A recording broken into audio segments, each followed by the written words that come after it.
Eleanor Brennan was 27, driving alone through the Blue Ridge Mountains at 11 at night after a 14-hour nursing shift, when her headlights swept across a figure stumbling along the roadside. Then she saw it, a man running into the forest, carrying a limping child in navy blue pajamas. For 3 days and 2 nights, Ellie tracked a kidnapper through the wilderness, stayed hidden in the freezing cold, kept that 7-year-old boy alive with smuggled food, and whispered promises through the cabin floorboards, and built signal fires that finally brought the man whose name commanded silence in every corner of the city, and his army of 50 men, to that abandoned cabin. What drove her wasn't just her nursing instincts, it was a promise. I won't leave you. For Ellie, walking away was never an option. But before we continue, let this sink in. Ellie was just a nurse. She tracked a kidnapper through freezing days and nights. She gave away all her food, slept maybe 3 hours total, stayed when running would have been safer and smarter. Why? Because she promised a terrified 7-year-old boy she wouldn't leave him. Ask yourself this: when was the last time you kept a promise that cost you everything? I promised him I wouldn't leave. A nurse's word is a bond written in blood. That's what Eleanor Brennan would say days later, standing in a hospital room, when the most feared man in the criminal underworld knelt before her and asked why she risked her life for his son.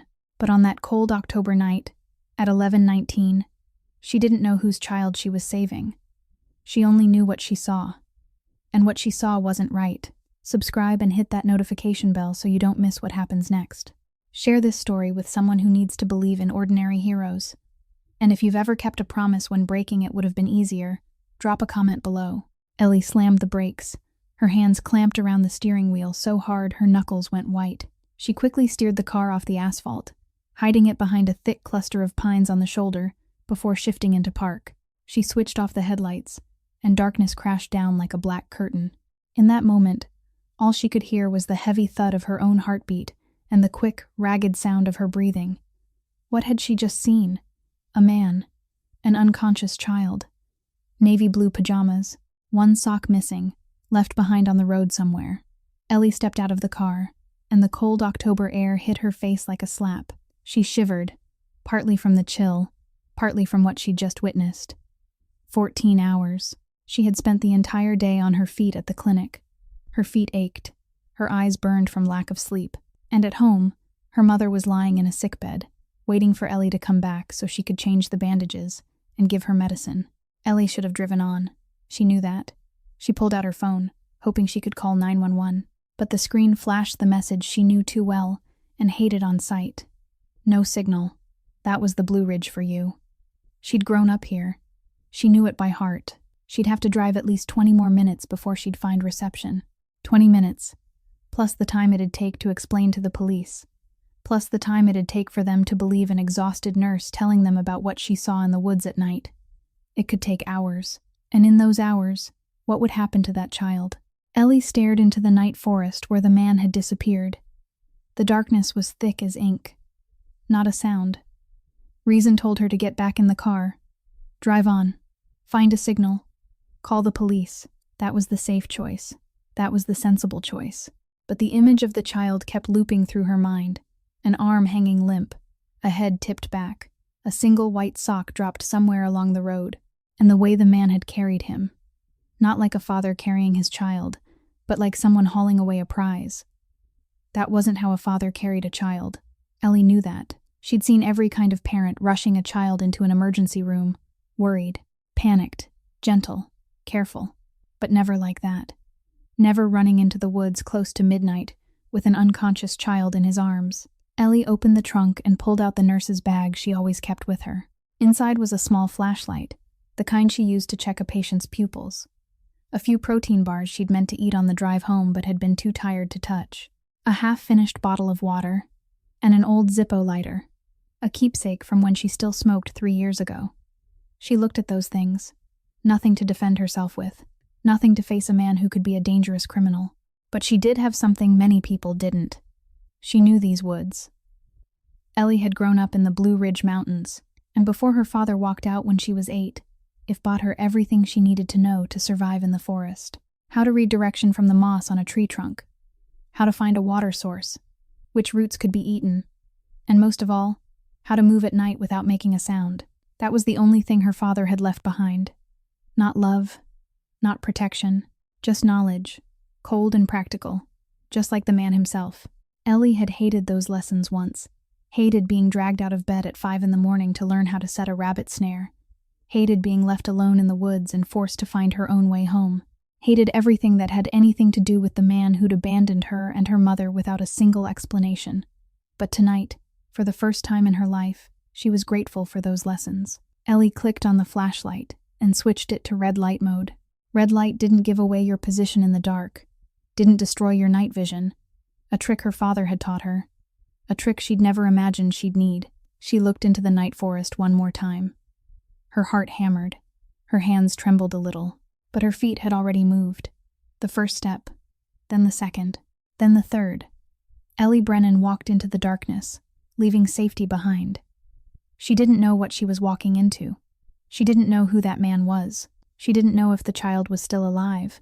She only knew one thing.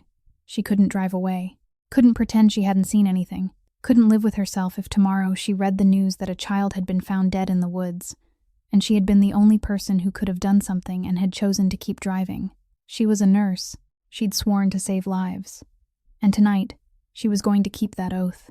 Ellie moved like a shadow among the ancient oak trunks, from this tree to the next, from this boulder to that thicket, always keeping a distance of about 30 meters from the man ahead, close enough not to lose him, far enough not to be seen.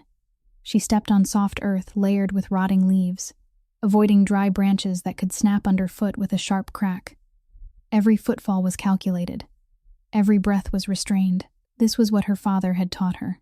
This was what she'd once hated. And this was what was keeping her alive. The man in front moved fast, faster than she'd expected with a child in his arms. His breathing was heavy, rasping in the still night.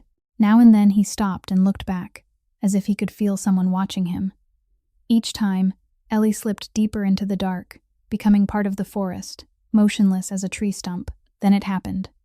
The man stopped dead. He spun around, his eyes sweeping the woods behind him. Ellie threw herself behind a large boulder, her back pressed to the ice-cold surface slick with moss. She covered her mouth with both hands, not daring to breathe. Her heart hammered as if it wanted to burst through her ribs. She could hear it, thud, thud, thud, and she was afraid the man could hear it too. 10 seconds passed. 10 seconds of absolute silence stretched like 10 minutes. Ellie didn't move, didn't breathe, didn't think.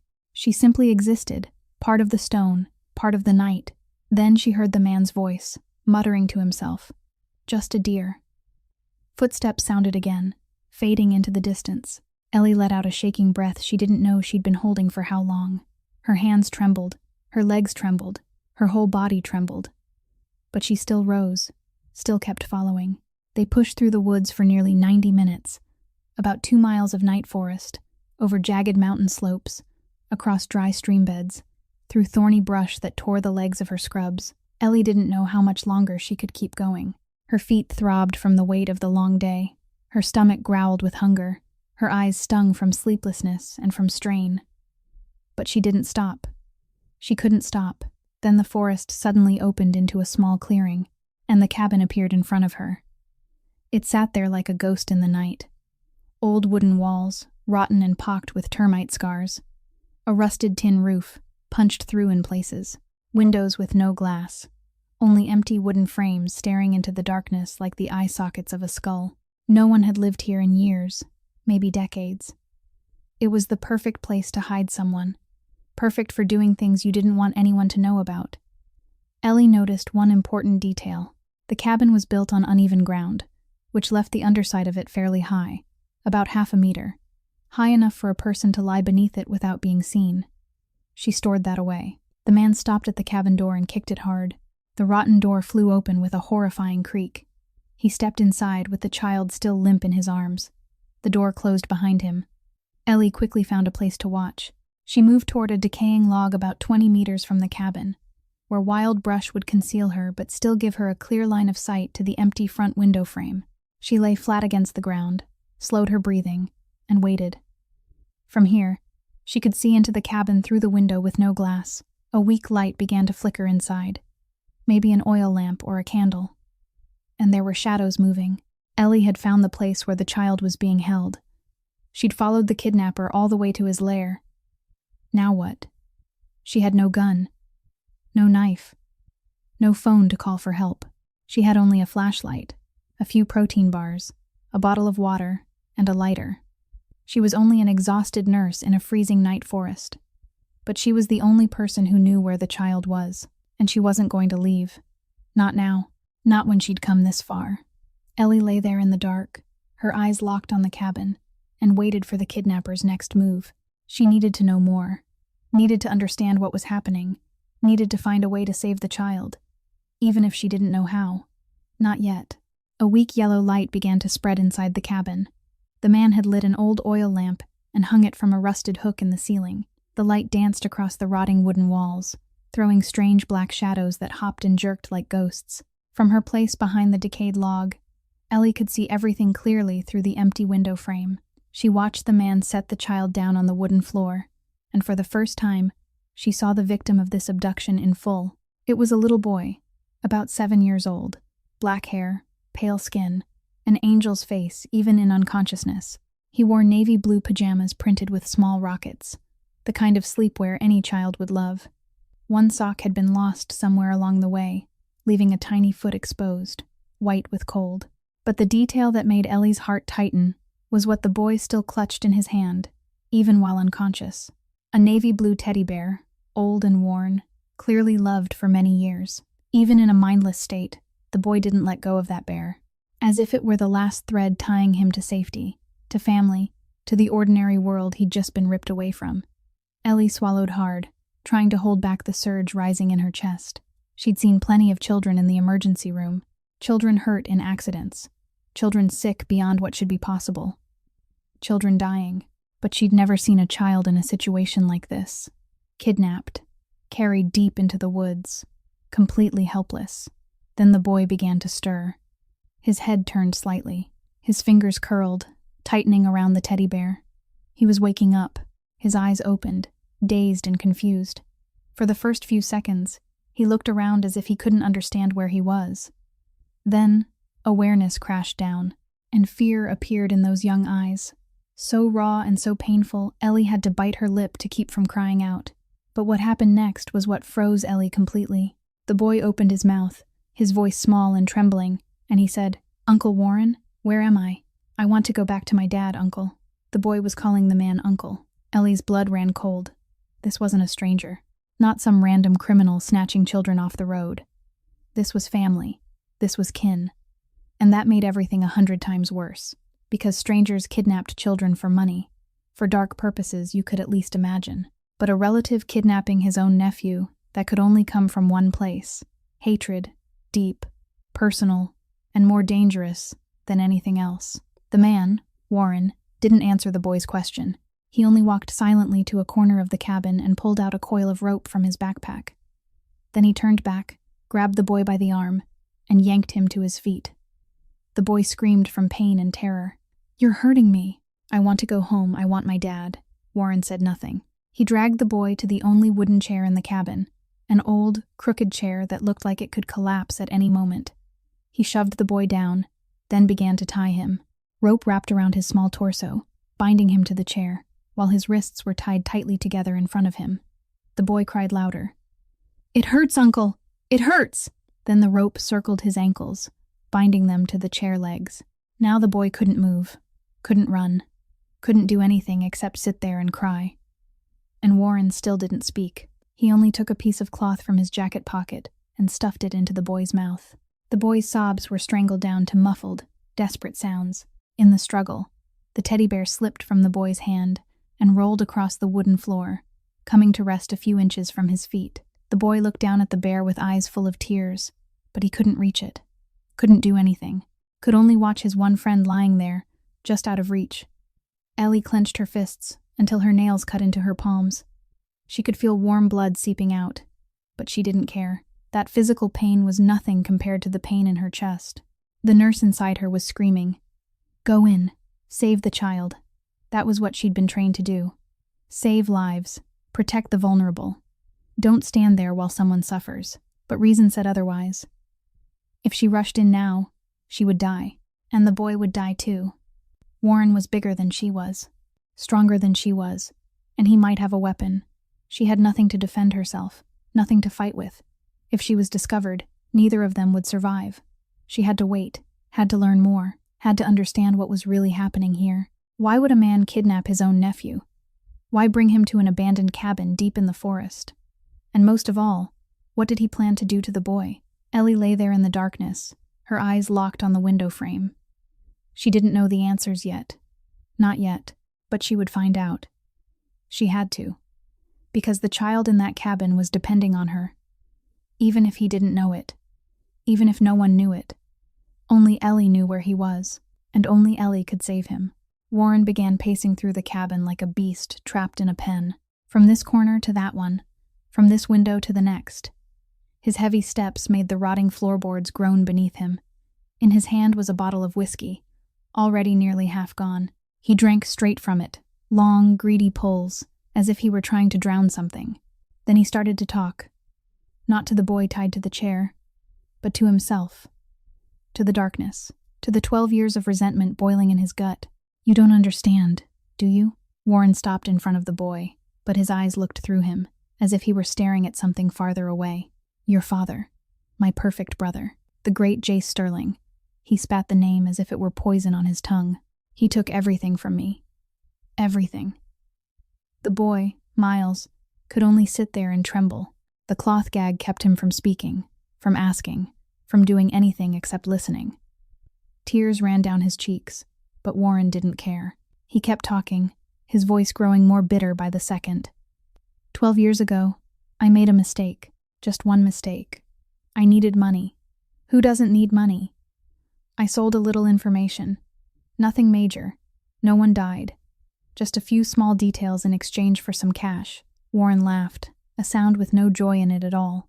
But Jace, my kind-hearted brother, he found out. And what did he do? He told Father.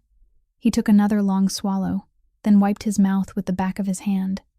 Grandfather cast me out, disowned me, acted like I'd never existed.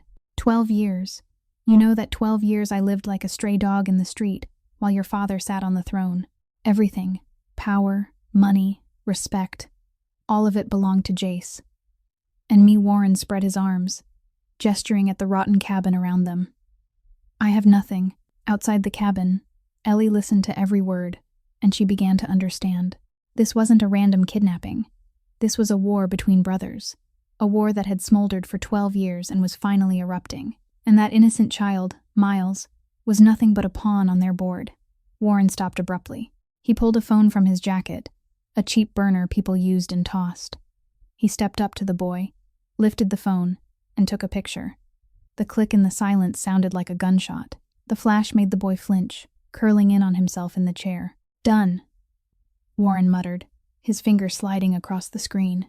Let's see how much your dear father loves you. He typed a message, reading every word aloud as he entered it. $5 million. 72 hours. No police. Or your son dies. Then he hit send. Done. He shoved the phone back into his pocket and took another swallow of whiskey. Now we wait. Ellie let out a shallow breath. Ransom. This was ransom. $5 million to buy the child back.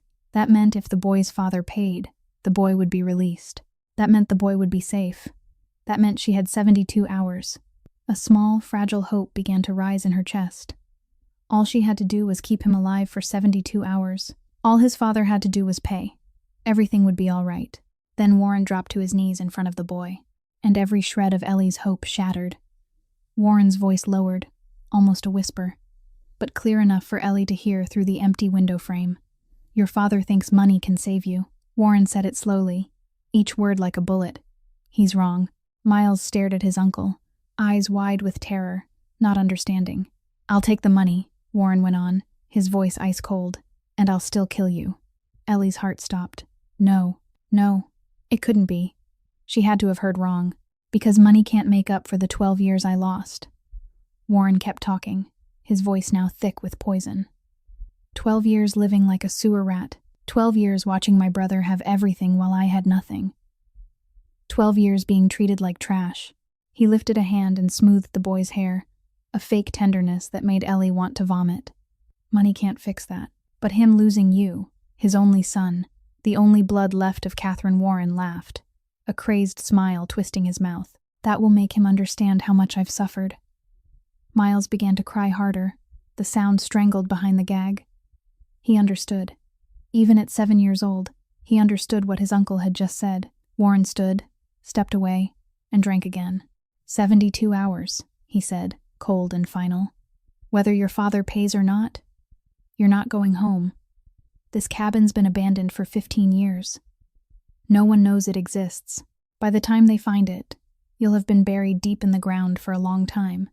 Ellie lay outside the cabin, her body rigid as stone. Her hands were numb. The blood in her veins felt like it had turned to ice. She wanted to scream, wanted to rush into the cabin and kill the madman, wanted to wrap the boy in her arms and tell him everything would be okay. But she couldn't do any of it. She could only lie there in the darkness and face the brutal truth. This child was going to die. Whether his father paid or not, whether the police found this place or not, Warren had decided from the beginning the boy would die. And she, Eleanor Brennan, a 27-year-old nurse exhausted in a freezing night forest, was the only person on earth who knew that truth. No one else. Only her. She stared at the cabin, at the boy crying, at the teddy bear lying on the floor just out of his reach. And she knew. She couldn't leave, couldn't call the police and hope they arrived in time. Couldn't do anything except stay here and find a way to save him herself. 72 hours. She had 72 hours, and she wasn't going to let that child die. Ellie lay there in the darkness, her mind spinning with what she'd just heard. She could leave. Right now. Get up, make her way back to the car, drive until she found cell service, call the police. It was the most sensible thing to do. It was what anyone would tell her to do. But she couldn't. And not because she was brave, or because she wanted to be a hero, but because simple logic wouldn't allow it. She'd walked through the night for nearly 90 minutes, completely focused on tracking the man ahead of her, never once marking her path. She didn't know exactly which direction she'd gone, where she'd turned, what she'd crossed. Trying to go back in the dark could take hours, or she could get lost. Completely lost, deep in the woods, alone, and even if she found her way back to the car, it would take 2 to 3 hours. Then she'd have to drive to where there was reception. Another hour. Then call the police. Then explain. She could already picture that conversation. An exhausted nurse, after hours of standing, calling at 2 or 3 in the morning, saying she'd seen a man carrying a child into the woods, that she'd followed them to an abandoned cabin, whose exact location she couldn't name, and that the man intended to kill the child whether or not he got the ransom money. Would the police believe her immediately, or would they assume she was hallucinating from exhaustion? Would they take hours to verify before they acted? Altogether, it could take 8 to 10 hours, and in 8 to 10 hours, Warren could do anything. He could wake up, sense something, and move the boy somewhere else. Another cabin. A cave. Anywhere. And then no one on earth would know where Miles was. No one except Warren. She was the only thread, the only witness who knew the precise location of this cabin. If she left and couldn't find her way back, the child would die for sure.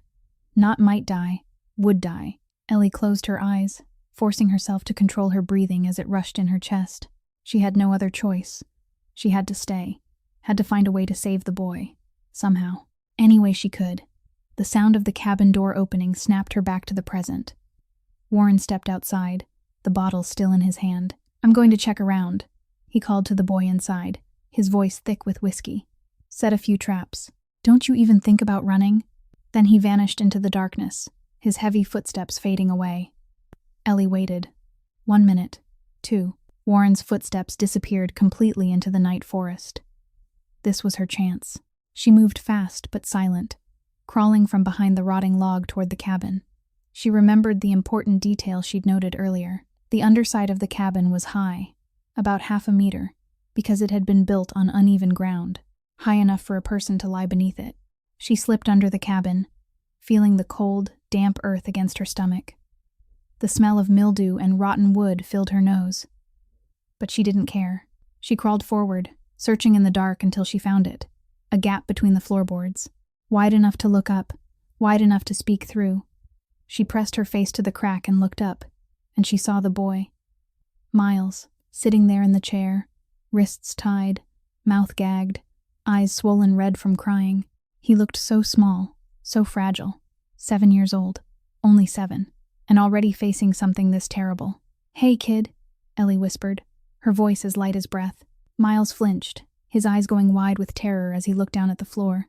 He didn't understand where the voice was coming from. He only knew someone was there, and that made him more afraid. "Don't be scared," Ellie said. "Faster now. Don't yell. I'm under the cabin floor.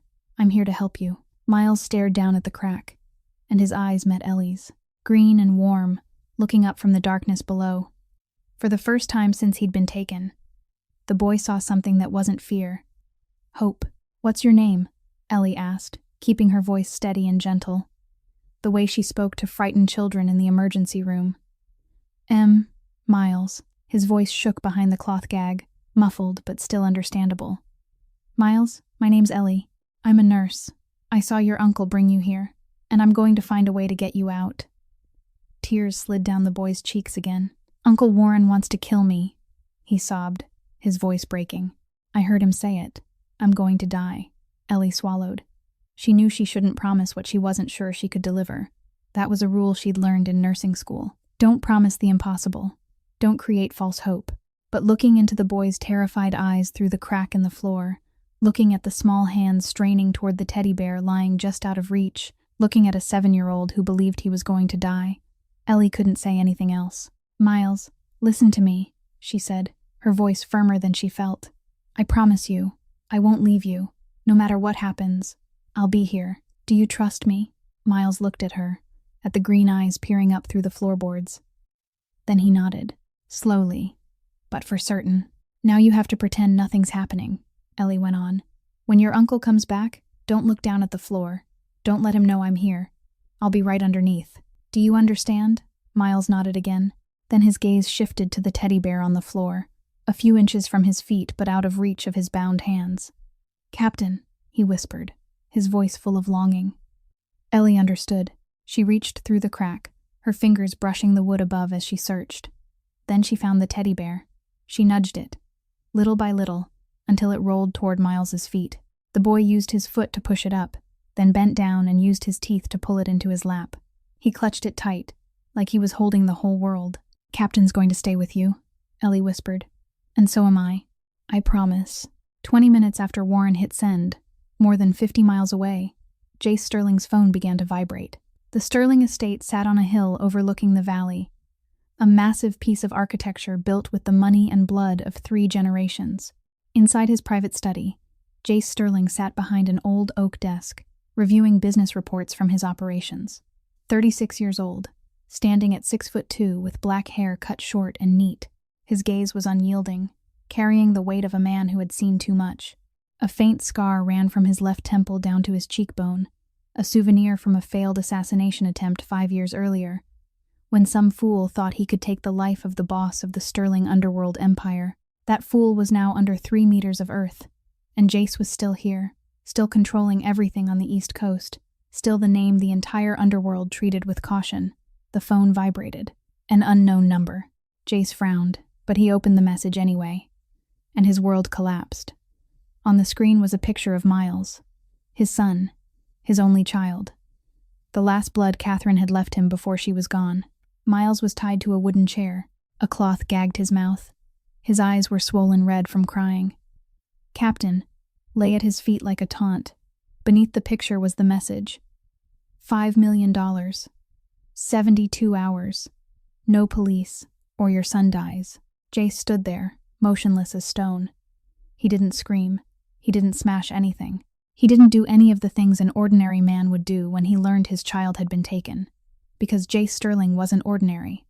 Everyone in the underworld knew that. Jace Sterling never showed weakness.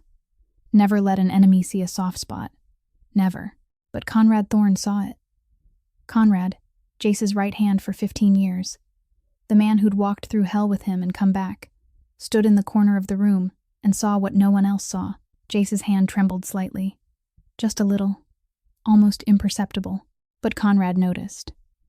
And Jace's gray eyes, those steel-cold eyes Conrad had known for 15 years, were burning now with a fire. A fire Conrad had only seen once before. The night Catherine was killed. "Let me see it," Conrad said, stepping to Jace's side. He took the phone, zoomed in on the image, studied every detail. A dark room, old wooden walls, weak oil lamplight, nothing special. Until Conrad looked at the way Miles was tied. He went still. "This knot," Conrad said slowly, his eyes locked on the picture. "This is how the old man taught us when we were kids." Jace looked closer, and he saw it. The signature knot of the Sterling family. The way their father had taught two brothers when they were young. A way of tying that only family knew. "There's only one person besides you who knows this knot," Conrad said, his voice tight. Jace's jaw locked. Warren. The name left his mouth like a curse. Warren, his brother, the man he'd thought he would never see again. 12 years earlier, Warren had been caught selling information to a rival. Their father had wanted to handle it permanently, kill Warren to protect the family's secrets. But Jace had begged for his brother's life. Blood was blood. A brother was still a brother. Warren had been cast out, stripped of everything, and disappeared. 12 years. Jace had thought he would never see Warren again. He'd been wrong. "Mobilize everyone," Jace said, his voice ice cold. "Every man, every resource." Conrad nodded, already pulling out his phone to call. But he stopped long enough to ask one question. "The police?" "No," Jace said immediately. "Warren will kill Miles if he sees the police. We handle this ourselves." Conrad began making calls, issuing orders to the men under him. At the same time, he spread a large map across the desk. A map of the Blue Ridge area. "If this is Warren," Conrad said, his finger moving over the map, "he'll choose the most remote place he can. Somewhere no one will find. The Blue Ridge has more than 500,000 acres of forest, hundreds of abandoned cabins. He picked a place like that on purpose." Conrad looked up at Jace, worry in his eyes. "Finding him in 72 hours. Then we have 72 hours?" Jace cut in, his voice leaving no room for argument. "Bring in 50 men. 2 helicopters. Split the area. Check every cabin if we have to." "But boss, 500,000 acres," Conrad began. "What did I say?" Jace turned to Conrad, and Jace's gray eyes weren't cold anymore. They were blazing. "That's my son. My only son. Catherine's last blood." He stepped closer, towering over his right hand by nearly a full head. "I'll turn over every rock, burn down every forest, kill anyone in my way if I have to. But I will find my son." And Warren. Jace paused, his jaw grinding. "Warren will wish 12 years ago I'd let father kill him. Start now." Conrad didn't say another word.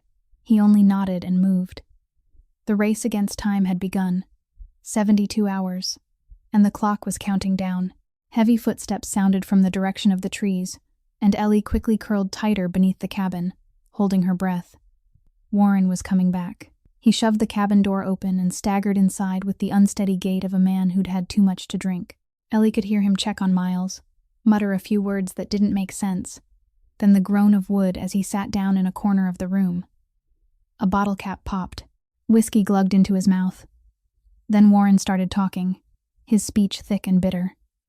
Jace Sterling, the perfect brother, father's favorite son. He spat each word like poison. 12 years. 12 years I lived like a stray dog while you sat on the throne. But now it's different. Now you're going to learn what it feels like to lose the thing you treasure most." The muttering went on, braided with the sound of drinking, for hours. Slowly, Warren's voice grew slower, more broken. Then it stopped altogether. Only a soft snore remained. Ellie waited another 10 minutes, counting each second in her head, making sure Warren was truly asleep. Then she moved. She turned her phone off to save the battery, keeping it only for a moment of real need. She slid out from under the cabin and slipped into the night forest. She needed water. She needed food. She needed to survive long enough to save Miles. The survival skills her father had drilled into her as a child became her lifeline now. She listened, and she caught the sound of water trickling somewhere in the distance. She moved toward it, careful with every step, and found a small stream about 100 meters from the cabin. The water was clear and cold. She drank until she was full, then refilled the bottle she carried. Next came food. She reached back to her father's lessons. Some roots could be eaten. She searched in the dark, feeling along the bases of trees, and found a few safe tubers and roots. Not good, but enough to keep her going. The cold was the worst enemy. Her thin scrubs weren't enough for an October night in the mountains. She shook violently, her teeth chattering hard. But she couldn't light a fire. She couldn't let Warren know someone was close. She could only endure it. When she was sure Warren was still deep asleep, Ellie crawled back under the cabin and pressed her face to the crack in the floor. "Miles," she whispered. "Ms. Ellie," a small trembling voice answered, but there was a hint of relief in it. Ellie slid her hand up through the gap and pushed through half a protein bar and the cap of the water bottle she'd filled from the stream. She kept most of it for Miles, taking only a little for herself. "Eat, Miles. Keep your strength." The boy tried to reach the food with his tied hands, struggling, but he managed. He ate in small bites, drank in careful sips, his eyes never leaving the crack where Ellie's green eyes looked up at him. When he finished, Miles whispered, his voice suddenly serious in a way that didn't belong to a 7-year-old. "Ms. Ellie, Uncle Warren keeps his phone in his jacket pocket, and when he gets drunk, he sleeps really hard. He has a knife too, but he sleeps really hard." Ellie was startled. She hadn't expected the boy to be watching so closely. "You're a good observer," she said, her voice full of surprise and a quiet, proud warmth. "My dad taught me," Miles said, "and even here, even now, there was a note of pride when he spoke of his father. Dad says you always have to pay attention. You have to remember everything, because you never know when that information will be useful." Ellie smiled in the darkness. "Your dad taught you right," she said. "Miles, can you keep watching for me? Where he goes, what he does, when he sleeps, when he wakes, anything you notice that feels strange, tell me." Miles nodded, and even though Ellie couldn't see it in the dark, she could hear the determination in his voice. "I'll try. I'll help you, Miss Ellie." "That's good," Ellie whispered, her chest warming a little in the freezing night. "You're braver than a lot of grown men I know." She lay there beneath the cabin, listening to Warren's snoring through the rotten boards overhead. She shook from cold. Her stomach growled with hunger even after the roots she'd eaten. Her whole body ached with exhaustion after days of relentless physical strain. But she didn't leave. She'd promised. Her resolve was the only thing keeping her upright in the numbing cold. Above her, Miles clutched Captain tight, his eyes drifting down toward the crack in the floor where Miss Ellie lay. For the first time since he'd been taken, the boy didn't feel completely alone. He had Captain, and he had Miss Ellie, and he would be brave, the way his father had taught him. The second day began with a dull gray light seeping through the canopy. Ellie hadn't slept much, maybe only an hour or two stolen between fits of shivering from the cold. But she was still alert, still watching, still planning. With the information Miles fed her through the crack in the floor, she began to grasp Warren's daily pattern. Early morning, around 6, he left the cabin to fetch water from the stream, gone about 20 minutes. At midday, he went to check the traps he'd set around the cabin, gone about 30 minutes. In the afternoon, he fetched water again, 20 minutes. And at night, he drank until he drifted into a half-sleep, the bottle in one hand and the knife in the other. Those gaps were her chance. The times Warren left the cabin were the moments she could act. But the biggest question still kept circling in Ellie's mind. Why hadn't Warren discovered her? She'd been here nearly 24 hours, moving around the cabin, even lying right beneath it. And he still had no idea. The answer came slowly as she watched him more closely. First, he was too confident. Warren believed no one in the world knew this place existed. The cabin had been abandoned for 15 years, not on any modern map. He'd chosen it for its absolute isolation. In his mind, there was no chance anyone had happened to pass by and see him carrying a child. Second, he was severely unstable. The alcohol. Warren drank constantly, from morning to night. He was never fully sober, never clear-headed enough to check his surroundings carefully. He checked only the traps he'd already set, and he never imagined someone could be watching from so close. Third, his mind was locked on one thing: Jace. Revenge on his brother. That was all he thought about. 12 years of resentment had turned him into an obsessed man, unable to see anything beyond his need to retaliate. And finally, Ellie was careful. She approached the cabin only when Warren was deep asleep or far away. The rest of the time, she stayed 50 to 100 meters back, hidden in dense brush, moving like a shadow, but she couldn't wait forever. She needed a plan, a real plan. The idea came when she remembered her father's lessons. 3 fires arranged in a triangle were an international distress signal, Any pilot or rescue team would recognize it. If anyone was searching for Miles, if his father had alerted the police or sent men out, 3 columns of smoke would lead them here. And even if no one was searching, 3 columns of smoke would still draw attention. Planes, helicopters, anyone who saw them. Ellie began to act in the morning, when Warren went for water. She moved fast but silent, searching for higher points on the mountainside. She found 3 perfect positions, 200 to 500 meters from the cabin, forming a clear triangle. At each point, she gathered dry branches and dead leaves, building a pile ready to ignite. She also left markers along the way, using a sharp stone to carve arrow signs into tree trunks, pointing toward the cabin, tearing strips of cloth from her jacket and tying them to branches where they'd be easily seen. If anyone was searching, they'd see these signs. They'd know the way. By now, Ellie's jacket had been nearly shredded. Only ragged strips remained, not enough to keep her warm. All she had left was her thin scrubs, the kind she wore in the clinic, never meant for a cold October night in the mountains. On the second night, the cold came for her more brutally than it had the first. She shivered so hard, her teeth clattered without stopping. She could feel her fingers and toes going numb, her vision blurred, and every breath felt like inhaling broken glass, but she refused to succumb to the cold. Her body was beginning to slip toward hypothermia. She knew that. She was a nurse, but she still didn't leave. Ms. Ellie Miles's voice came through the crack in the floor, full of worry. "Are you cold? I can hear your teeth chattering." Ellie tried to control the shaking, though it was useless. "I'm fine, Miles," she lied, her voice trembling. "You worry about yourself. Are you warm? Are you okay?" "I'm okay. I have Captain," Miles said. "But Ms. Ellie, you have to stay warm. Dad says it's not good if people shiver too much." "Your dad's right," Ellie whispered, smiling even as the cold sank into her bones. "But I'm going to be okay. I promised you. Remember, I'm not leaving you." Silence for a moment. Then Miles's voice came again, small but steady. "I believe you." Ellie lay there in the dark, her body shaking without pause. The plan was ready. The 3 fire piles had been built. The trail markers were in place. The old Zippo was still in her pocket. She only needed the right moment, but she was exhausted, hungry, cold to the bone.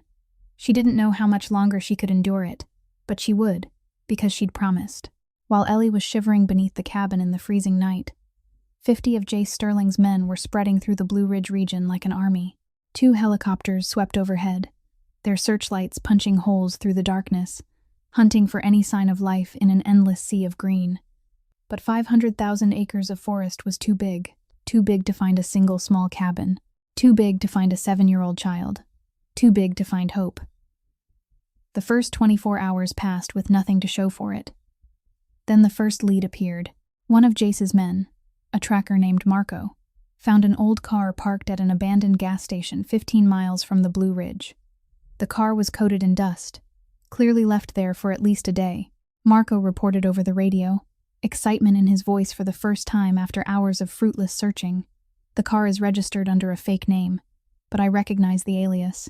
Warren used it 10 years ago, back when he still worked for the family." Jace and Conrad arrived within 30 minutes. Conrad spread a map across the hood, shining a flashlight over it, his finger moving along the paper. From this gas station, on foot through the woods, he could reach the western side of the mountain area, Conrad said, drawing a circle on the map. About 50 square miles, still dozens of abandoned cabins in that range. Someone on the team spoke up, frustration heavy in his voice. "Dozens of cabins, and we've only got 48 hours left." "Then we check every single one," Jace said, cold and final, leaving no room for argument. "Split the team. Each group takes a sector. Check every cabin, every shack, every place a man could shelter. Don't miss anything." The team started to move, but a new member, young, maybe only 22 or 23, muttered loud enough for everyone to hear. "Maybe we should call the police. They have more resources. Thermal helicopters, K9 units." Everyone froze. A dead silence dropped over them. Jace turned slowly, and the look he gave the young man made even the hardest men flinch. Gray eyes, ice cold, with a fire burning underneath. "The police show up. Warren knows. Miles dies," Jace said, each word falling like a hammer. "Any other questions?" The young man swallowed and shook his head, eyes lowered. No one said another word. The team moved again, and Jace climbed into his black SUV, Conrad taking the wheel. They drove to the first cabin on the list, then the second, then the third. Each time, Jace stepped inside himself to check. Each time, he walked back out with his eyes a little emptier. Nothing. No sign of Warren. No sign of Miles. Between searches, as Conrad drove the SUV along rough dirt roads, Jace sat in the back seat staring at his phone. Not at messages from Warren. At a photograph. Miles and Catherine, taken a year before she died. Miles was 6 then, grinning wide, both arms wrapped around his mother's neck.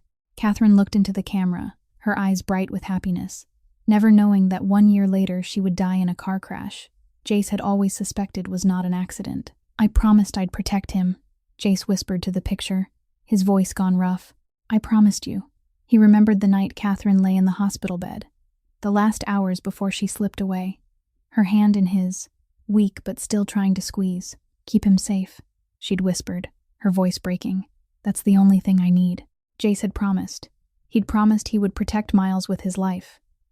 And now his son was out there somewhere, in the hands of a madman who meant to kill him for revenge. He had failed Catherine, failed Miles, failed himself.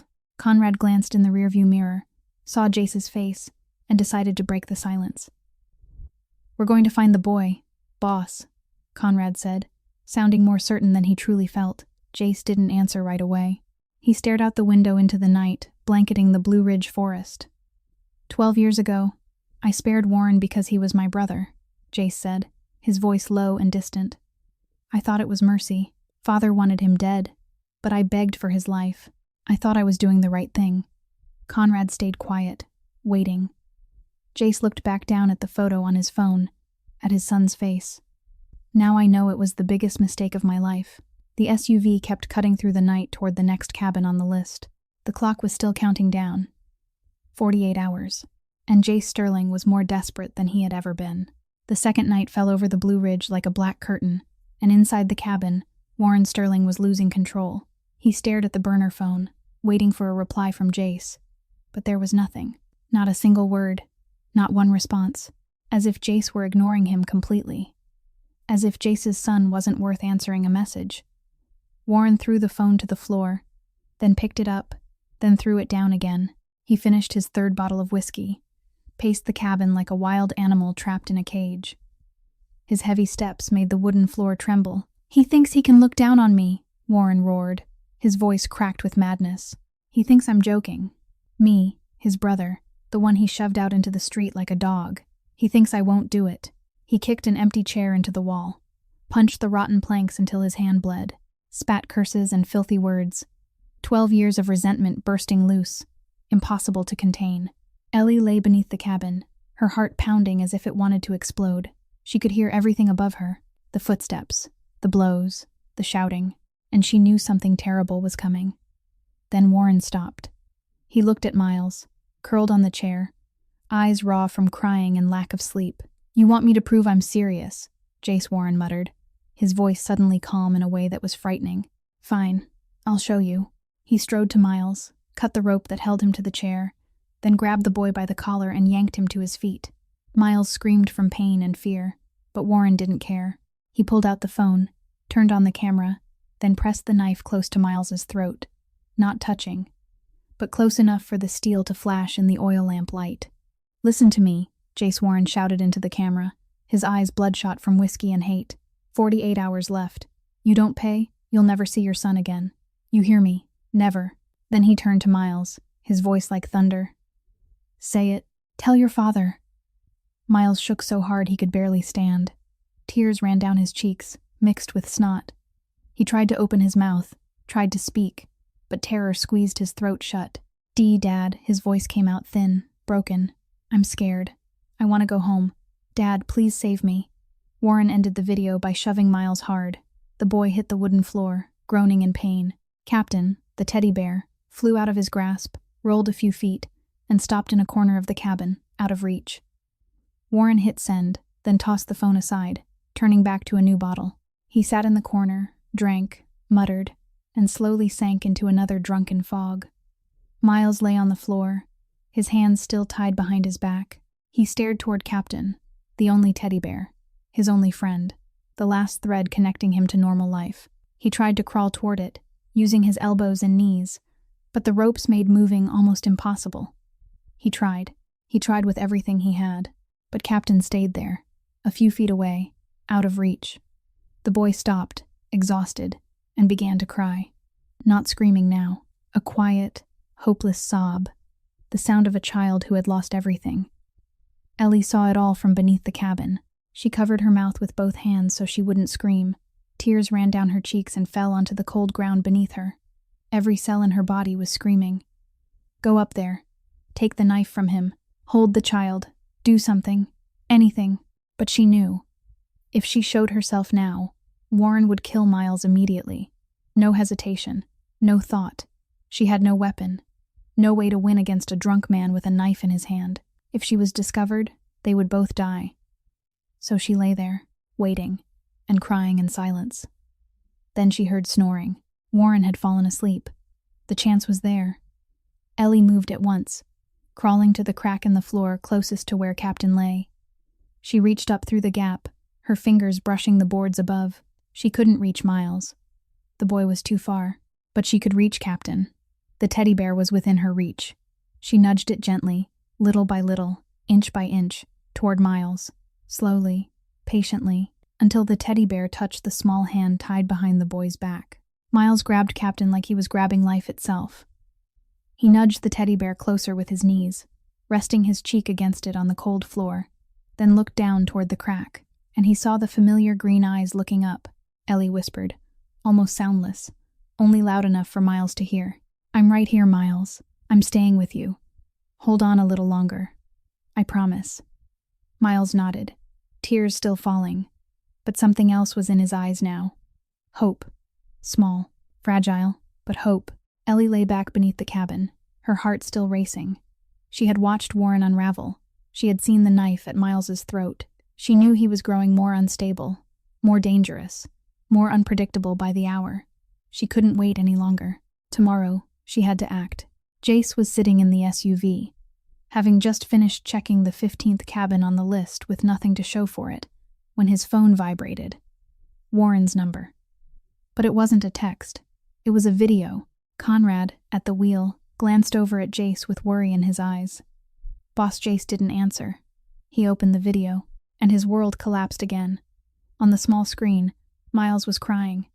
His son, the 7-year-old boy he loved more than his own life, was shaking in Warren's grip. A knife gleamed at the side of the boy's throat, so close that one startled movement could turn into tragedy. Warren's voice roared through the video, mad with hatred. 48 hours left, Jace. You don't pay? You'll never see your son again. And then Miles's voice, thin and broken, so painful Jace felt as if someone were crushing his heart. Dad, I'm scared. I want to go home. Dad, please save me. The video ended. The screen went black. Jace sat there, motionless as stone. Conrad held his breath, waiting for rage, waiting for shouting, waiting for Jace to smash whatever he could reach. But none of it came. Jace only set the phone down, slowly, calmly, in a way that was terrifying.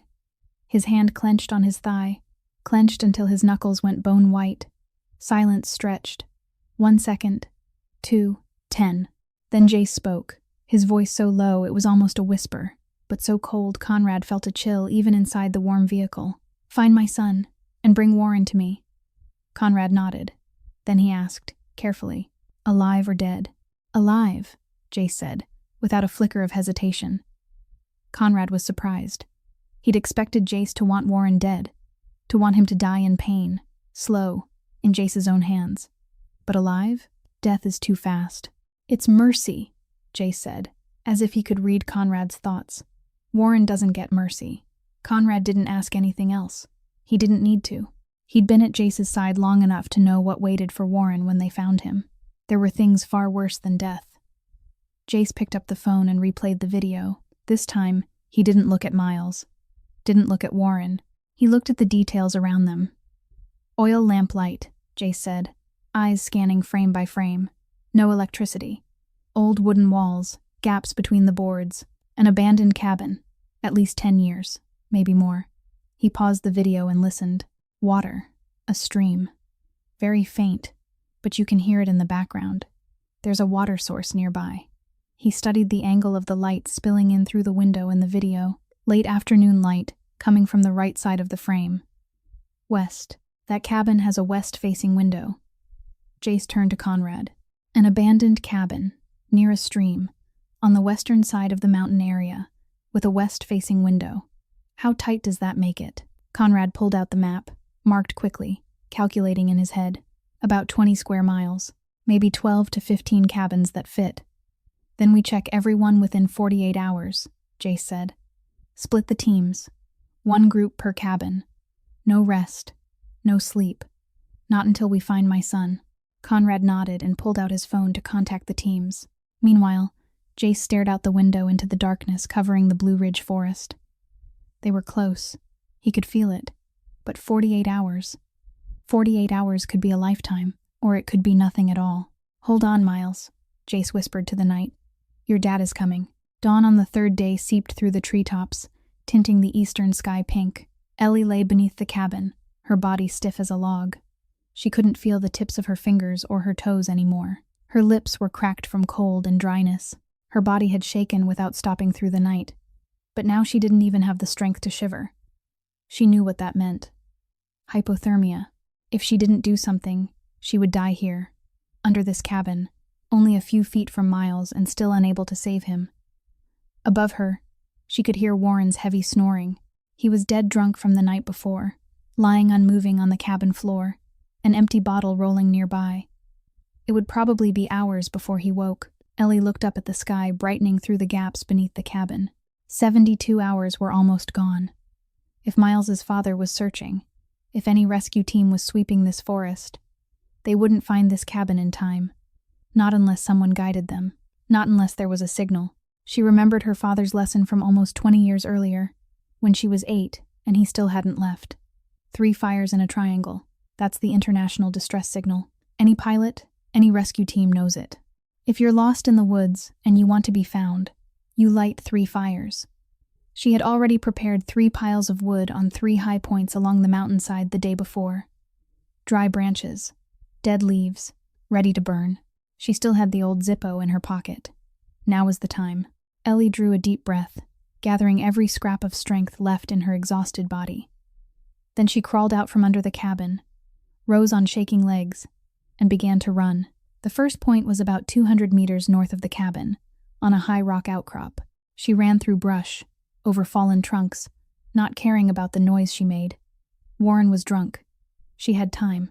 She had to have time. She reached the first point, gasping, hands shaking as she pulled the Zippo from her pocket. The first flick didn't catch. The second didn't either. The tiny flame refused to hold. "Please burn," Ellie whispered, her voice raw with desperation. "Please burn." The third try, the flame leapt up. She touched it to the dry leaves, and the fire caught at once. It spread fast, climbing the branches, surging into a larger blaze. Gray smoke rose high, straight into the clear morning sky. No time to watch. She turned and ran for the second point, 300 meters to the west. Her legs ached. Her lungs felt like they were going to burst. But she didn't stop. The second point. Light it. The fire flared. Smoke climbed. The third point. The highest hill. 500 meters. She lost her shoes in the thick mud scrambling up the steep incline, and she nearly had to crawl the last stretch, her vision blurring once more. But she refused to give in. She reached it. She lit the last pile. And when she stood there, gasping, staring up at the sky, she saw it. 3 columns of smoke, on 3 ridgelines, forming a perfect triangle against the blue, the international distress signal. If anyone was searching, they would see it. They had to see it. Then she heard a shout from the cabin. "What the hell is that, Warren?" He was awake. Ellie stumbled down the hill, searching for cover. She found a large boulder about 100 meters from the cabin and pressed herself behind it, fighting to control her racing breath. From here, she could see Warren burst out of the cabin, eyes bloodshot, hair wild, spinning as he looked around. He stared up at the sky, saw the 3 columns of smoke, and his face changed. "Who's here?" Warren roared, yanking out his knife, turning in circles like a cornered wild animal. "Show yourself, I know someone's here." Ellie stayed perfectly still, not daring to breathe. Her heart slammed as if it wanted to break her ribs. Her hands shook uncontrollably. She had gambled everything. 3 columns of smoke were climbing into the sky, calling to anyone who might be searching. But at the same time, she had alerted Warren. He knew someone was close. He was hunting, and if he found her, Ellie closed her eyes and prayed. Prayed someone would see the signal. Prayed they would reach her in time. Prayed she hadn't just killed both herself and Miles with her own hands. There was no way back now. Only waiting and hope. Jace's helicopter was flying over the western side of the Blue Ridge when the pilot suddenly spoke into the radio. "Mr. Sterling, we've got a signal." Jace lunged to the helicopter window, eyes sweeping the forest below. And he saw it. 3 pillars of smoke, rising straight into the blue, forming a perfect triangle. Conrad followed Jace's line of sight and understood at once. "That's not a wildfire," Conrad said, his voice tight. "That's a distress signal. 3 points in a triangle. That's the international signal. Someone is calling us." Jace didn't hesitate. "Land as close as you can." He ordered the pilot, then turned to the radio to contact the ground teams. "All teams, move to these coordinates immediately. I repeat, immediately." The helicopter banked, turning toward the 3 columns of smoke climbing into the sky. At the same time, on the ground, Warren Sterling was panicking. He stood in the clearing in front of the cabin, staring up at the sky, staring at the 3 columns of smoke, and he understood. Someone had called for help. Someone had alerted the outside world. His plan had been destroyed. The original plan had been simple: hold Miles for 72 hours, take the money from Jace, then kill the child anyway. But now there was no time. They were coming. And he had to move. "If I can't ransom you," Warren muttered, his bloodshot eyes spinning, "then at least you'll still lose your son, Jace."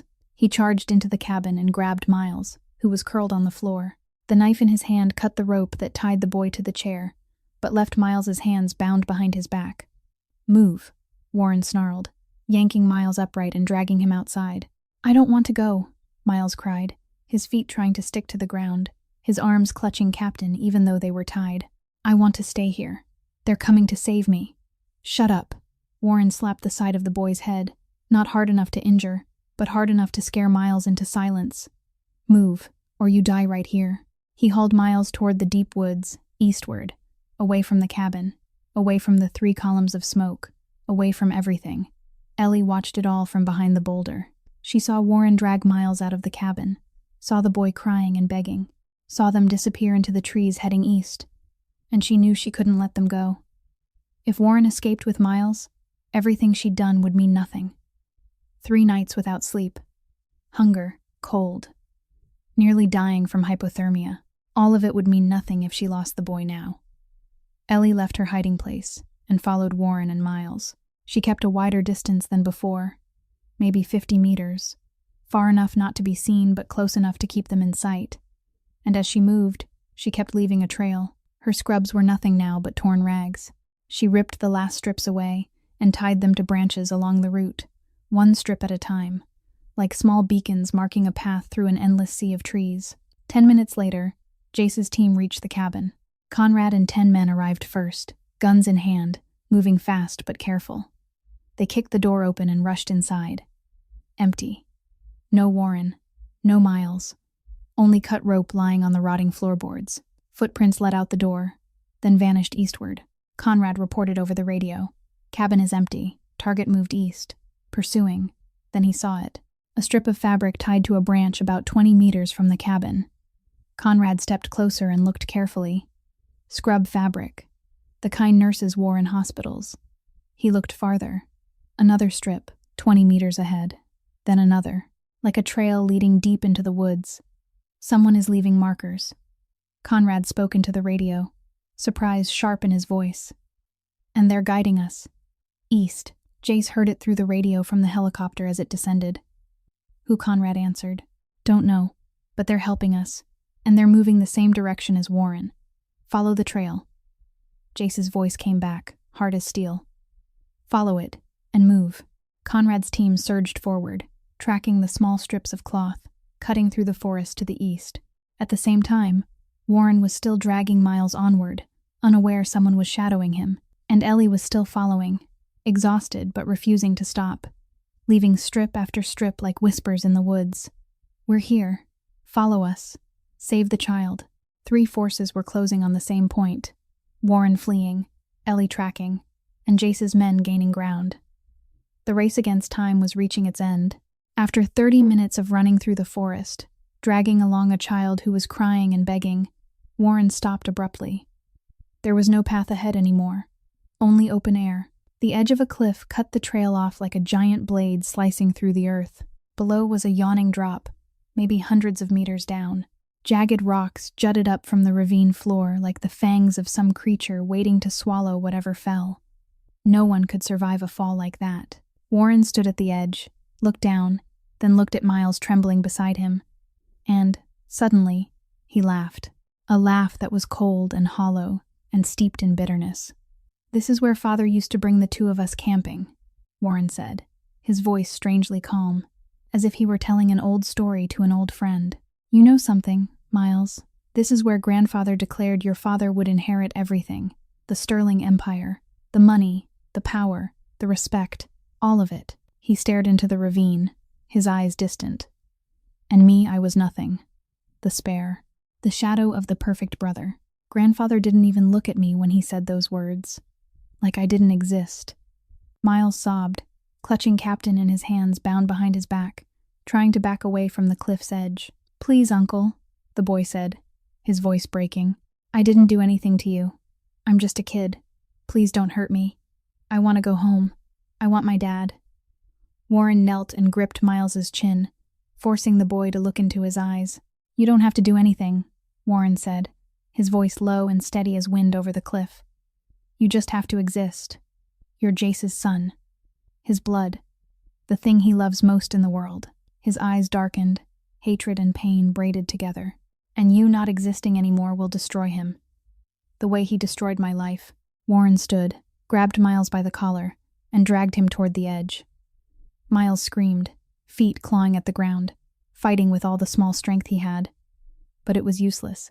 Warren was too strong, and Miles was only 7. "Stop." The voice came from the tree line, clear and steady, cutting through the wind and Miles's crying. Warren froze. He spun around, eyes sweeping the trees, and he saw her. Ellie stepped out from the shade of the canopy and into the pale morning light. She looked like a ghost. So thin her cheekbones stood out sharp, filthy with mud and scratches all over her. Her scrubs were torn to rags, barely covering her. Her lips were purple with cold. Her hair was a tangled nest. But her eyes, her green eyes burning bright like 2 green flames, did not tremble. "Who are you?" Warren demanded, shock and confusion in his voice. "Where did you come from?" "I'm the one who's followed you for 3 days," Ellie said, her voice calmer than she expected, even though her heart was racing in her chest. "I'm the one who was under your cabin. I'm the one who kept this child alive with food and water while you drank yourself blind. I'm the one who lit the signal fires this morning, and I'm not going to let you kill him." Warren stared at her, then barked a laugh full of contempt, with something uneasy underneath. He looked her up and down, taking in her gaunt frame, her empty hands. "You've got nothing. No gun, no knife. You can barely stand upright. What are you going to do? Save him with words."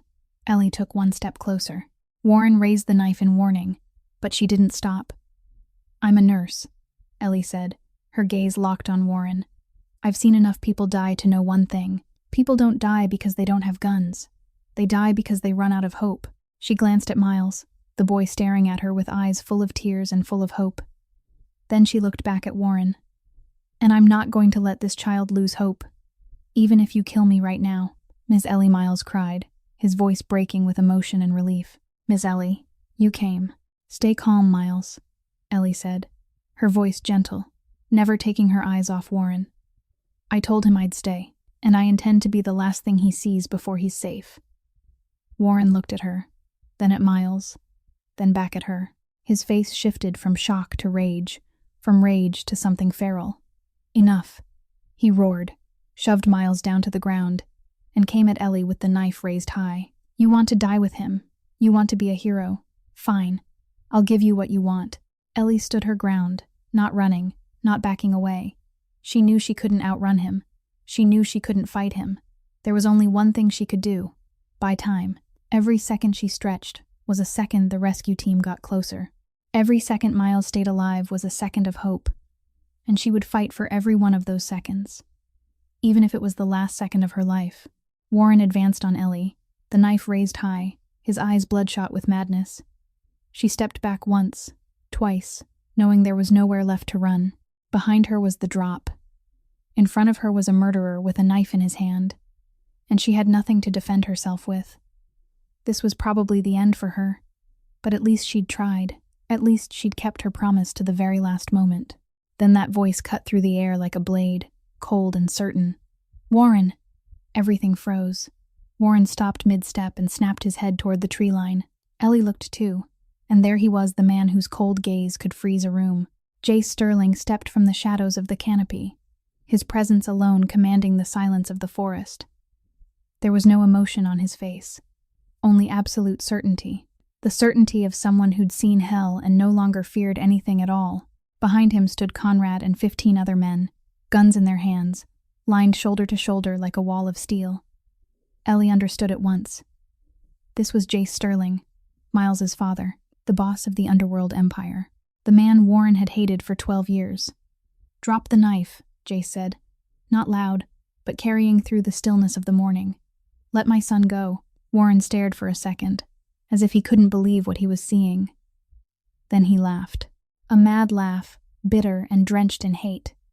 "You finally came," Warren screamed, spinning to grab Miles from the ground, yanking the boy upright and pressing the knife to his throat. "The great hero Jace Sterling, here to save his precious son. How long did it take you to find me?" "Huh.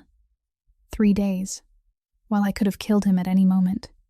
"Warren, drop the knife," Jace said again, his voice still calm, as if they were talking about the weather. "No!" Warren shouted, clamping harder around Miles, the blade pressing so close a small bead of blood welled up. 12 years, Jace. 12 years you didn't speak to me. Not one call, not one message, like I was already dead. 12 years you lived like a king, while I lived like a sewer rat." Jace took one step closer. Warren tightened his grip, and Miles whimpered in pain. "Stop," Warren roared. "One more step, and I'll cut his throat." Jace stopped, but his gaze didn't move. "I gave you a chance to live," Jace said, his voice still even, but something deeper ran underneath it.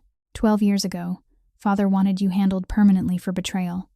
I was the one who begged for your life. I was the one who told Father you were still blood, still my brother." "Spared my life," Warren screamed, his voice cracking.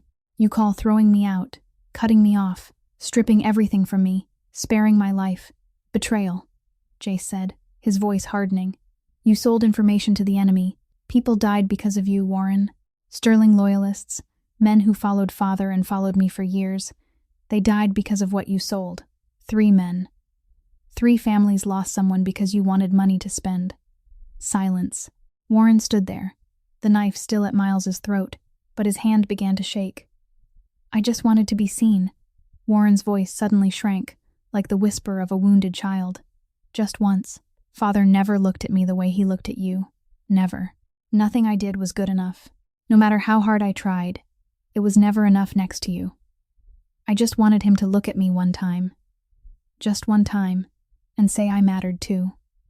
The silence held for a few seconds. Wind moved over the cliff, cold and indifferent. Then Jace spoke, lower now, almost a whisper. "And you think killing my son will change that? You think Father will sit up in his grave and tell you he was wrong?" Warren didn't answer. His eyes blurred. The hand holding the knife trembled. The blade dipped slightly, pulling away from Miles's throat. Ellie saw the opening. She didn't think, didn't weigh it, didn't fear it. She acted. She lunged forward, seized Miles by the arm, and yanked hard, pulling him out of Warren's grasp. She wrapped Miles tight against her chest, shielding him with her body, turning her back to Warren. If Warren stabbed, he would stab her first, not Miles. "No!" Warren roared, madness snapping back into place. He charged toward Ellie and Miles, knife raised. Conrad was faster. A single gunshot cracked through the quiet morning. Warren fell with a groan, one hand clamped over his bleeding shoulder. The knife flew away, flashed in the sunlight, then hit the ground. Conrad and 2 others rushed in, drove Warren down, and snapped cuffs on him. Warren kept screaming, curses and fury spilling out, but no one was listening anymore. Ellie dropped to her knees, holding Miles tight in her arms. The boy sobbed, his small body shaking, but these were the sobs of relief, the sobs of a child who knew he had been saved. "You're safe now," Ellie whispered, tears running down her cheeks. "You're safe, Miles. I kept my promise." Jace ran to Ellie and Miles, leaving his men behind. In that moment, he wasn't the boss of the Sterling Empire. He wasn't the man the entire Underworld feared. He was only a father running to his son. He dropped to his knees beside Ellie, and Miles immediately let go of her and threw himself into his father's arms. Jace held his son tight, holding him as if letting go would make the boy vanish, holding him as if the last 3 days had been a nightmare, and only now was he truly waking up. "You're safe now," Jace said, and his voice shook. For the first time in his life, Conrad heard his boss's voice shake. For the first time in 15 years, he saw Jace Sterling lose the steel calm that had become his legend. "I'm here. I'm sorry. I'm sorry I came late." Miles clung to his father's neck, sobbing into his shoulder, his small body trembling without stopping. Captain, the teddy bear, was crushed between them, flattened but still there, still faithful the way he'd been faithful through all 3 days. "I was so scared, Dad," Miles cried, his voice broken. "I was so scared. Uncle Warren wanted to kill me. He said he was going to kill me whether you paid or not. I thought I was going to die.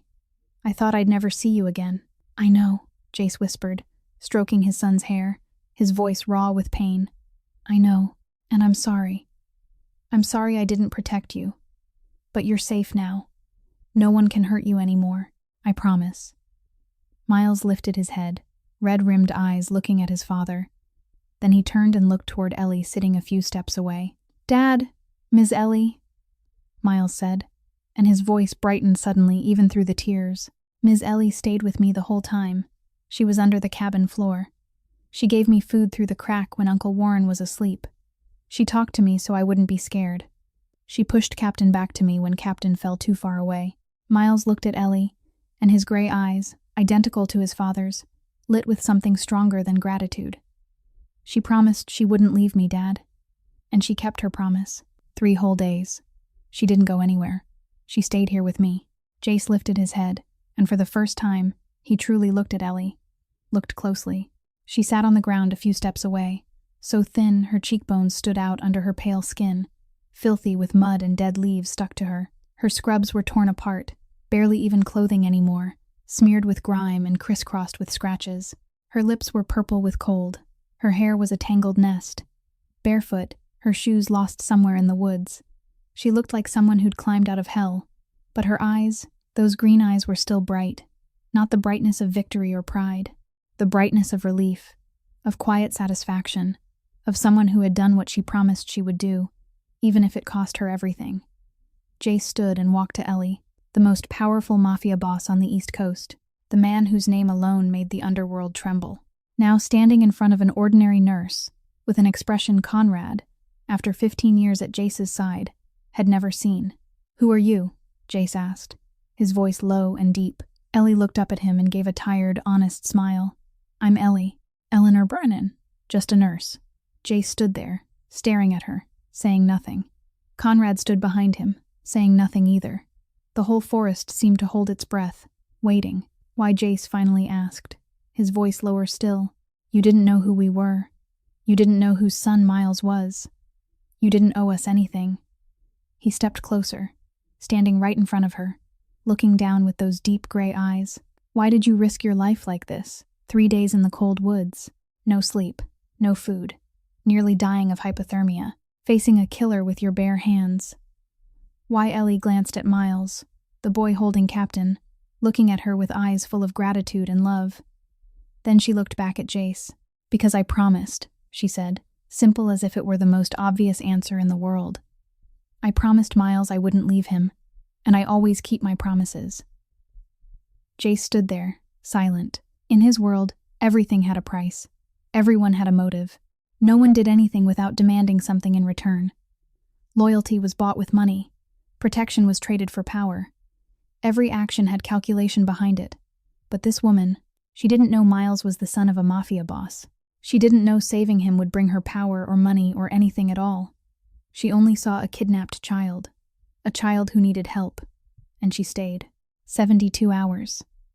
No sleep, almost no food.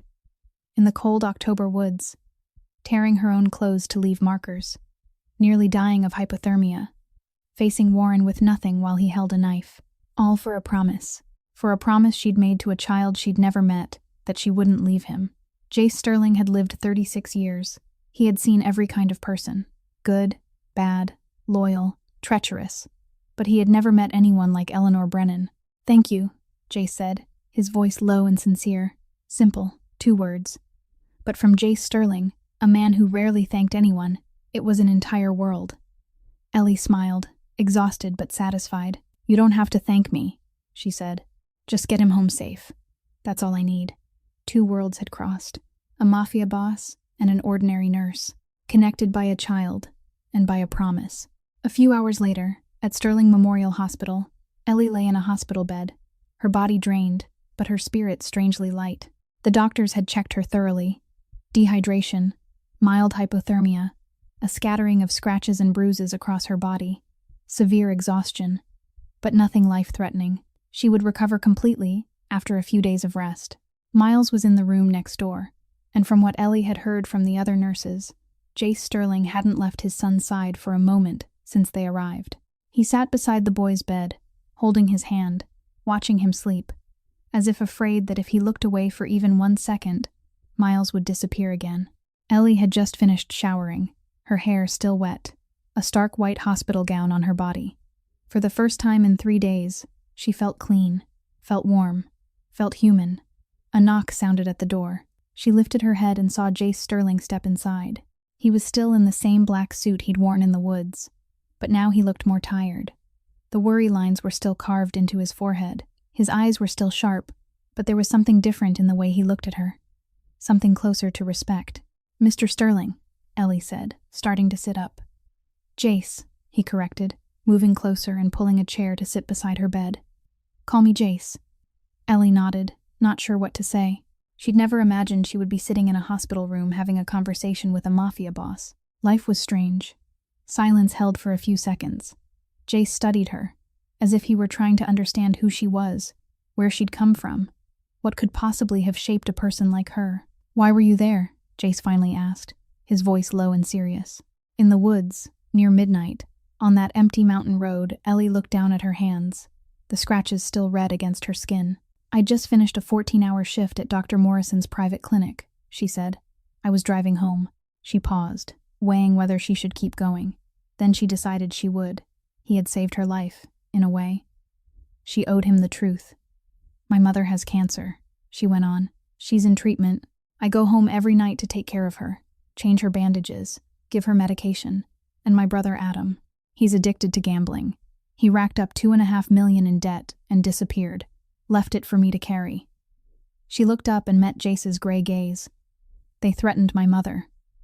The loan sharks. They know she's sick. They know she can't protect herself. I have to make money to pay them so they don't touch her. That's why I take extra night shifts at the clinic. 14 hours a day. Sometimes 16, just to earn enough to keep them away from my mother for 1 more month." Jace didn't speak. He only sat there listening, his eyes never leaving her. No interruption, no judgment, just listening. When Ellie finished, silence settled again. Then Jace spoke, his voice low but carrying a heavy weight. "You gave up everything out there. Food, warmth, your own safety. You went up against a desperate man armed with a knife, having nothing but your bare hands, all for a child you didn't even know." He looked straight into Ellie's eyes, and she saw something deeper than respect in that gray stare. Almost disbelief, while your life was collapsing. A mother with cancer. A brother gone. Millions in debt. Threatened. Working yourself into the ground. And you still stopped to save a child you had never met. Ellie lifted one shoulder in a small shrug, a gesture she didn't realize could carry that much weight. "He needed me more than I needed myself," she said simply. "That's all." Jace looked at her for a long moment. Then he said, "Your brother's $2.5 million debt. I'll handle it. The people threatening your mother will disappear. Your mother's medical treatment. I'll take care of it. And if you need a stable job, this hospital always needs good nurses." Ellie opened her mouth to argue, but Jace raised a hand, stopping her. "I know what you're going to say," he said, still calm. "I didn't save Miles to be repaid." "I know. That's exactly why you deserve to be repaid." Ellie frowned. "I don't understand." "You didn't demand anything," Jace said, standing and looking down at her. "You didn't know whose son Miles was. You didn't calculate. You didn't think about what you'd get. You only saw a child who needed help, and you stayed." He moved toward the door, then stopped and looked back at her. "In my world, people don't do that. They calculate. They demand. They set conditions. Everything has a price. Every action has a motive." He looked at her, and for the first time, Ellie saw a small smile, almost too faint to notice, at the corner of his mouth. "You don't, and that is rare." "What about Warren?" Ellie asked as Jace was about to leave. Jace stopped, and his face turned cold. "He's being treated for the wound," he said, his voice no longer warm. "After that, he'll be handed to federal law enforcement. Kidnapping, extortion, attempted murder. He'll never see sunlight again." Jace stepped out of the room, leaving Ellie alone with her thoughts. She stared up at the stark white hospital ceiling, and for the first time in a long time, she felt the weight on her shoulders lighten, just a little. The following autumn, the leaves on the Blue Ridge shifted from green to gold, from gold to red, then fell like fragile butterflies in the wind. 365 days had passed since the night Eleanor Brennan saw a man carrying a child run into the forest. 365 days since she made a promise that would change her life forever. Ellie's life now was nothing like it had been a year earlier. Her mother, Felicity Brennan, had undergone surgery and chemotherapy successfully at the best cancer hospital on the East Coast, the cost paid in full by Jace Sterling. Now she was recovering, her hair beginning to grow back, short and gray but still hair, still a sign of life. Her smile had returned, and each morning she sat by the window of their new apartment, looking out at a small garden, drinking tea, and reading as if the cancer had only been a nightmare that had finally passed. Adam came back too, not voluntarily, but persuaded by Jace in a way only Jace Sterling could persuade. No one knew exactly what that conversation had sounded like, but the result was, Adam entered a rehabilitation program for 6 months, and now he worked in a warehouse owned by the Sterling Empire. Honest work, a livable paycheck, and most importantly, he hadn't gambled in more than 10 months. The $2.5 million debt, it vanished as if it had never existed. The loan sharks, the men who had threatened to come for her mother, never showed up again. Ellie never asked Jace what he'd done to them. She didn't want to know. She was only grateful that her mother could sleep through the night without fear of a knock at midnight. And Ellie. She was now the head nurse at Sterling Memorial Hospital, a steady job with a salary 3 times what she'd ever earned at Dr. Morrison's clinic. Her co-workers respected her. Her patients adored her, and for the first time in her life, she didn't have to worry about where next month's rent would come from. But the biggest change in Ellie's life wasn't the job or the money. It was Miles. The 8-year-old boy now treated her like family. Every week, he called her, telling her about school, showing off his grades, complaining about hard math homework, asking her how to bandage Captain when the teddy bear got torn. Captain was still with Miles, still his most loyal friend. But now Captain had a friend, a white teddy bear Ellie gave Miles for his 8th birthday. Miles named it Nurse Bear, and every night he slept with both bears beside him. Every weekend, Miles often came to visit Ellie at her new apartment, near the hospital, near his grandmother. She taught him basic medical skills, how to dress a scrape, how to take blood pressure, how to recognize when someone needed help. Miles learned quickly, and his eyes lit up every time he did something right. And Jace. The relationship between her and Jace was hard to define. It wasn't love at first sight. There were no dramatic declarations, no surprise bouquets, but there was deep respect. There was trust built slowly, and there was something beginning to grow between them. Gradual and natural, like new shoots after winter. Jace visited the hospital more often than he needed to. Ellie noticed the way he watched her when he thought she wasn't paying attention. Conrad, who'd stood beside Jace for 15 years, told others in the Sterling organization with open amazement, "I've never seen the boss look at anyone like that. Not even Mrs. Catherine." One autumn evening, Jace came to pick Miles up after the boy had spent the whole day at Ellie's place. The apartment was small but warm, filled with the smell of cookies Ellie and Miles had baked together. "Ms. Ellie taught me CPR today, Dad," Miles bragged, his eyes shining. "She said, if I learn well, one day I can save someone the way she saved me." Jace looked at Ellie, gray eyes meeting her green ones. "Are you turning my son into a nurse?" Ellie smiled, warm and easy. "I'm teaching him how to help other people," she said, "the way someone once helped him." Jace didn't say anything, but the corner of his mouth lifted slightly. It was a smile. Small, rare, almost impossible to catch if you weren't looking for it. But it was a smile. And for a man like Jace Sterling, it was an entire world. Life had changed, and the future was opening in front of them, full of possibilities that a year earlier Ellie wouldn't have dared to dream of.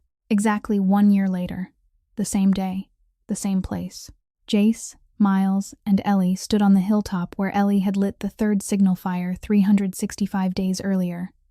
The sun was setting on the horizon, turning the Blue Ridge sky red like a giant painting. The last light warmed their faces, soft and gentle. Miles stood in the middle, one hand holding Ellie's, the other clutching Captain, the teddy bear that had gone through hell with him and come back.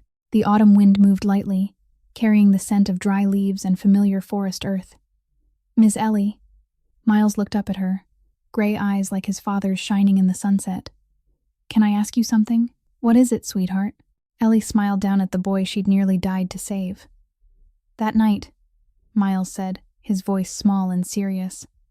"Why didn't you leave? You could have run. You could have gone back to your car, driven away, called the police. You could have been safe. Why did you stay?" Ellie knelt so her eyes were level with his. She looked into those bright gray eyes that had once been full of terror and tears, and were now full of curiosity and love. "Because you deserved for someone to stay," Ellie said, her voice gentle but certain. "Every child deserves for someone to stay for them, deserves for someone to keep a promise." Miles frowned, thinking, "But you didn't know who I was. You didn't know who my dad was. You didn't know whose son I was. Why did you care?" "That's true," Ellie nodded. "I didn't know who you were. I didn't know your dad was powerful. I didn't know saving you would bring me anything. I only knew one thing." She paused and lifted a hand to smooth Miles's hair. "I knew you were a scared little boy, and I knew I could help. That was enough. That was all I needed to know." Miles stared at her for a long moment. Then he threw himself into her arms, hugging her tight. Captain crushed between them. "Thank you," Miles whispered into her shoulder, his voice breaking. "Thank you for staying. Thank you for keeping your promise. I love you, Miss Ellie." Ellie held him, her eyes burning, tears rising but not falling. These were happy tears, tears of quiet fulfillment. "I love you too, Miles," she whispered. "I love you so much." Jace stood beside them, silent, watching. The sunset light softened his face, softened the hard lines, faded the scar on his cheek. In that moment, he wasn't the most powerful mafia boss on the East Coast. He was only a father watching his son hold the woman who had saved his life. "You saved my son," Jace said, his voice low and deep. Ellie rose, still holding Miles's hand, and looked at Jace. "You saved me," Jace went on, gray eyes fixed on hers.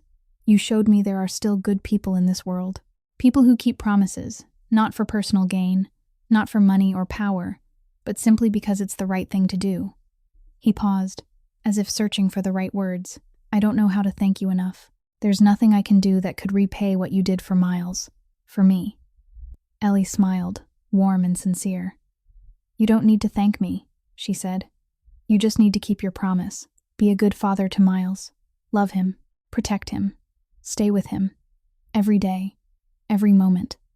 She looked at Miles, then back at Jace, her green eyes bright in the sunset. "That's all I need." Jace looked at her, looked at his son, then looked back at her, and he said, his voice firm as steel but warm as sunlight, "I promise." And for the first time, Ellie saw the most powerful mafia boss on the East Coast of America truly smile. Not a smirk, not a cold curve of the mouth, a real smile, from the deepest place, the smile of a happy father, of a man who had found hope again. The three of them stood on the hilltop, watching the sun sink behind the Blue Ridge, and in that moment, everything was perfect. This story isn't about the mafia. It isn't about money or power. It isn't about bosses and underworld empires. This story is about a promise An ordinary woman with a tragic life, a mother with cancer, a brother drowned in debt and then gone, a future dim and desperate, chose to stay when leaving would have been so much easier. Eleanor Brennan was just an ordinary nurse. She had no weapon, no money, and no power. Yet, she chose to stay when the world gave her every reason to run. She faced down a killer with nothing but her bare hands and a promise she wasn't required to keep, a promise to a child she'd never met. And she did what most people never dare to do. She proved that an ordinary person's courage can be more powerful than a criminal empire. I can't save everyone, but I can save the person in front of me. That's what Ellie says. And that is the real definition of a hero. Not someone with superpowers, not someone with money and power, but an ordinary person, living an ordinary life, who chooses to do something extraordinary when life forces them into a moment of choice. This story teaches us that promises have the power to change lives, that kindness doesn't need a reason, that sometimes the right thing is also the hardest thing, and that any of us can become a hero if we choose to stay when leaving would be easier. If this story touched your heart, please subscribe to our channel and turn on notifications so you don't miss the next moving stories. Please like and share this video with the people you love, the people who need to believe there are still good people in this world, that keeping a promise still matters today. We want to know how this story made you feel. Have you ever been in a situation where you had to keep a promise even when it was hard? Have you ever met someone like Ellie? Someone willing to sacrifice for others? Share your story in the comments below. We read every comment, and we truly want to hear what's in your heart.